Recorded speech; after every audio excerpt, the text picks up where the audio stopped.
आए चलते हैं अपने नेक्स्ट न्यूमेरिकल नंबर 6 की तरफ। To message 52 kilograms and 48 kilograms are attached to the ends of the string that passes over a frictionless pulley.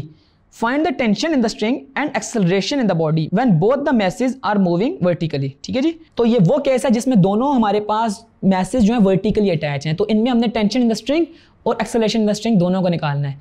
आइए इसको फाइंड करते हैं। हमारे पास जो M1 है वो है 52 kilograms और M2 जो है वो मेरे पास है 48 kilograms। इसके अलावा हमें G की वैल्यू पता होनी चाहिए जो कि है 10 meters per second square। हमने फाइंड करनी है टेंशन इन द स्ट्रिंग और एक्सेलरेशन इन द स्ट्रिंग कि जब हमारे पास फ्रिक्शनलेस पुली में दोनों चीज़ें वर्टिकली हैंग हुई हुई हैं।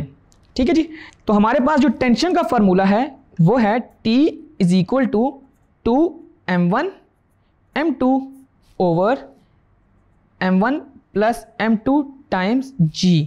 ठीक है, और एक्सेलरेशन का फार्मूला है हमारे पास m1 minus m2 over m1 plus m2 times g।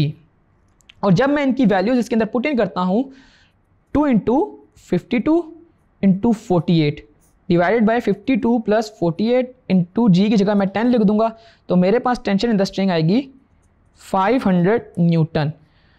और मैं एक्सेलरेशन इसकी कैसे फाइंड करूँगा कि इनकी वैल्यूज पुट इन करूँगा 52 माइनस 48 ओवर 52 प्लस 48 इंटू 10, तो यूँ मेरे पास एक्सेलरेशन आएगी 0.4 मीटर पर सेकंड स्क्वायर।